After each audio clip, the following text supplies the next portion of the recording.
O ano era 1950. O Japão ainda se reerguia das cinzas da Segunda Guerra Mundial. Cidades reconstruíam suas estruturas, fábricas voltavam a funcionar, e o esporte começava a reaparecer como forma de unir o povo e reacender esperanças.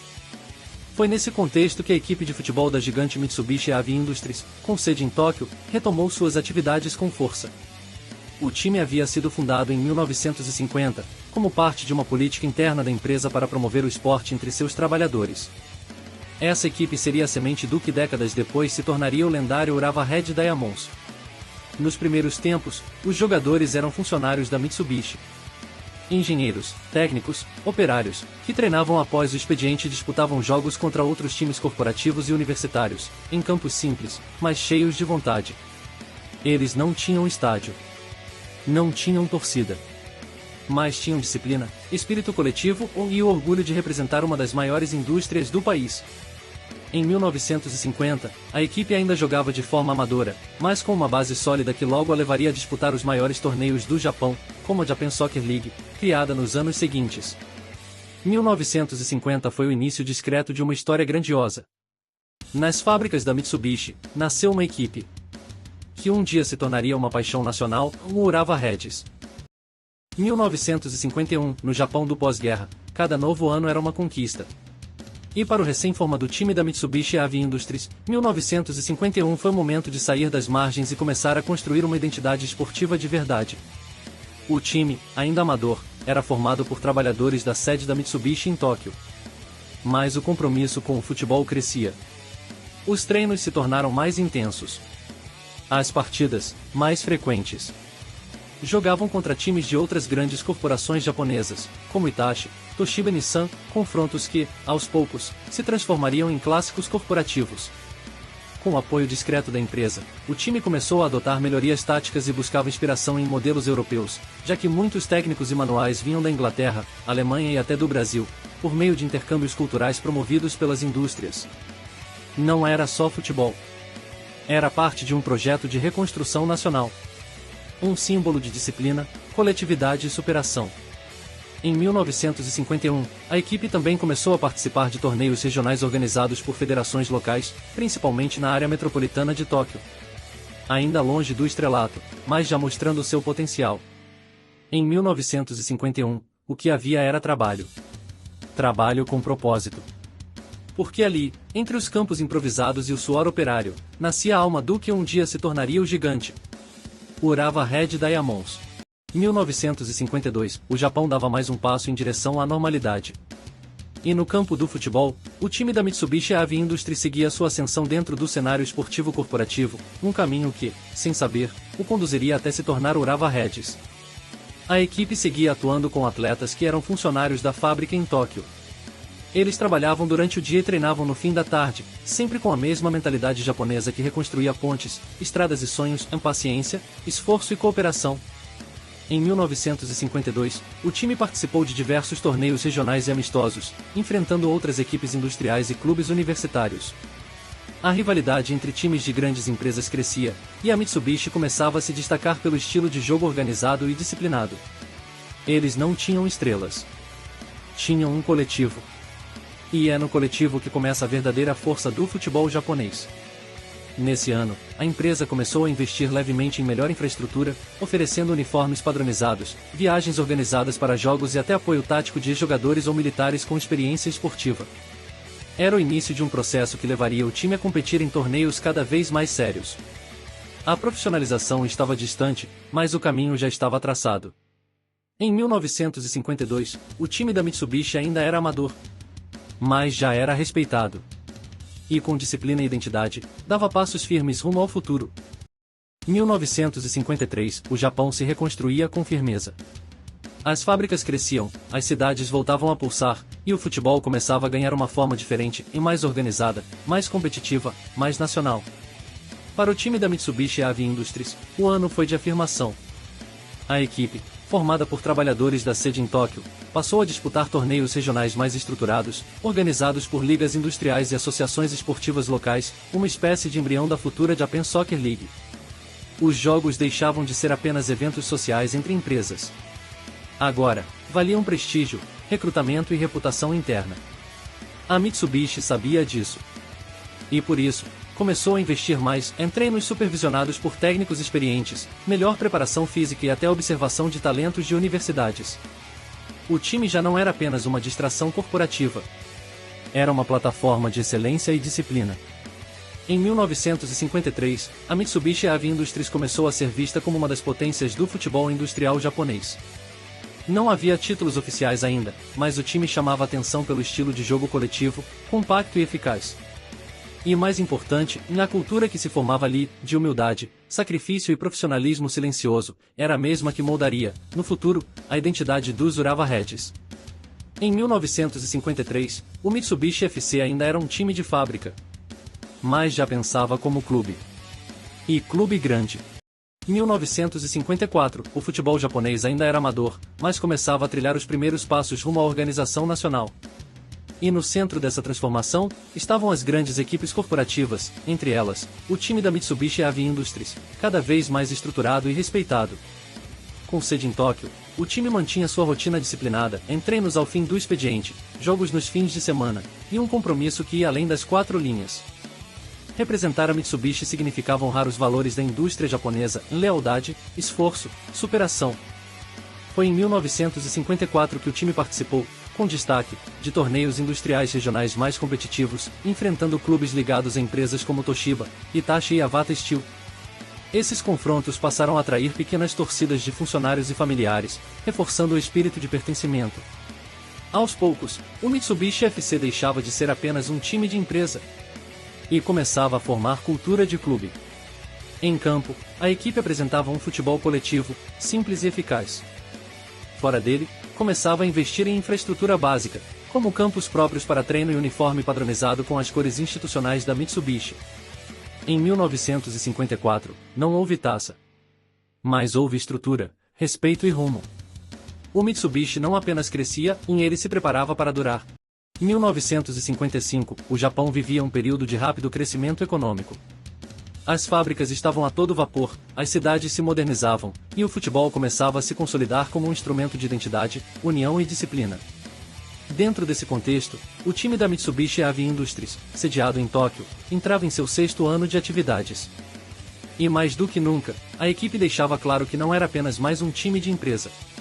Era uma organização com propósito, rotina e visão esportiva.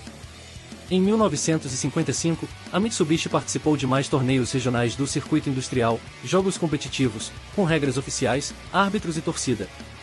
O time já era conhecido por seu futebol coletivo, sua preparação física eficiente, principalmente, pela disciplina tática incomum para os padrões da época. Não havia craques. Mas havia método. E no Japão dos anos 50, isso era tão valioso quanto um gol. A diretoria da Mitsubishi também começava a enxergar o futebol como um projeto institucional. O apoio aos jogadores, todos funcionários, era cada vez mais firme. Eles recebiam condições melhores de treino, campos melhor cuidados e incentivo interno, algo raro entre times corporativos da época. Em 1955, o Mitsubishi FC ainda não estampava manchetes, mas já se destacava pela excelência. Era o início da reputação que, décadas depois, daria origem a um dos maiores clubes da Ásia, o Urawa Reds. Em 1956, o Japão estava em pleno avanço econômico, e o futebol crescia junto com a reconstrução nacional. Nos campos de terra batida e nos gramados improvisados das fábricas, a bola rolava cada vez com mais propósito. Na capital Tóquio, a equipe da Mitsubishi Heavy Industries mantinha sua caminhada constante dentro do futebol corporativo. Já não era apenas um time amador entre tantos. Em 1956, a Mitsubishi era considerada uma das forças mais organizadas do circuito industrial japonês. Os torneios entre empresas agora tinham peso, regras padronizadas e visibilidade crescente. A Mitsubishi disputava competições regionais, enfrentando rivais como a Nissan, a Hitachi e a Yavata Steel. Era um ambiente competitivo, mas também uma escola de formação, não apenas de atletas, mas de valores coletivos. Na Mitsubishi, o futebol era a extensão da cultura da fábrica. Organização, compromisso, respeito pelo grupo. Em 1956, o clube passou a contar com o apoio direto de líderes industriais que viam no esporte uma ferramenta de engajamento dos funcionários. Os treinos ganharam regularidade. O calendário de jogos ficou mais estável. E o time passou a atuar com uniforme oficial em todos os torneios. Tudo isso preparava o terreno para um salto maior na futura transição para o futebol nacional. O nome Mitsubishi já circulava entre as lideranças esportivas japonesas como um modelo a ser seguido. Em 1956, o Mitsubishi FC não era ainda um clube profissional, mas já se comportava como um. E sem saber, colocava as primeiras pedras no caminho que levaria ao surgimento do Urawa Red Diamonds. Em 1957, o futebol japonês ainda não era profissional, mas o cenário mudava rápido. A estrutura das ligas corporativas evoluía, os torneios eram mais regulares e os melhores times já sonhavam com algo maior. A equipe da Mitsubishi Heavy Industries, com base em Tóquio, era uma das que mais se destacavam nessa nova fase.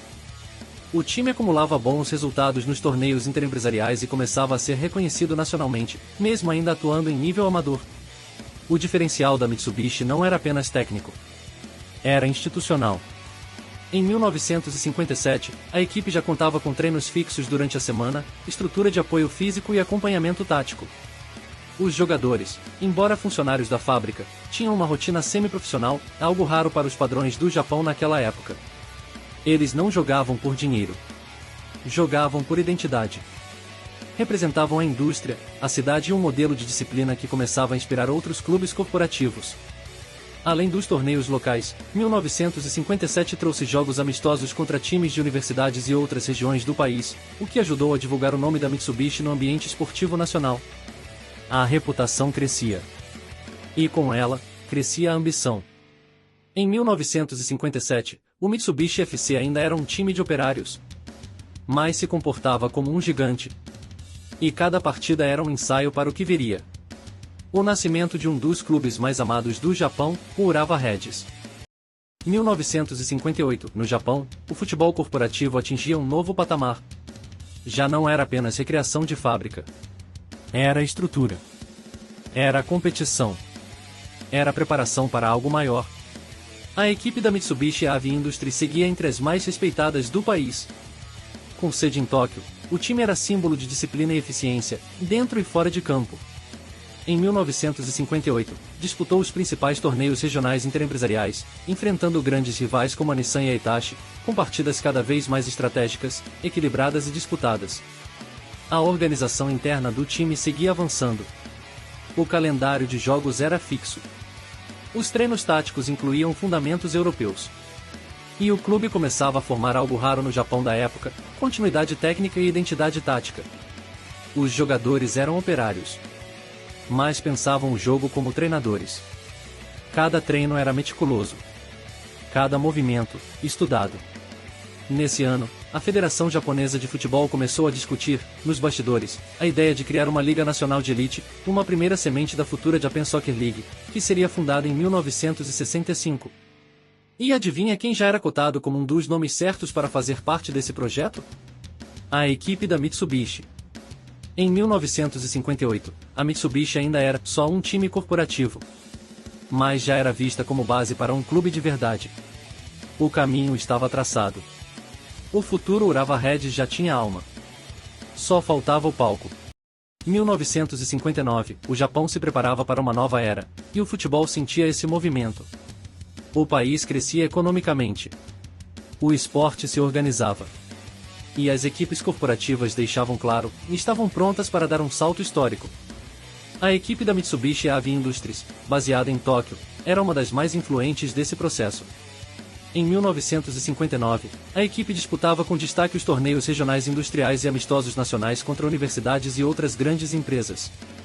Mas o diferencial não estava só em campo.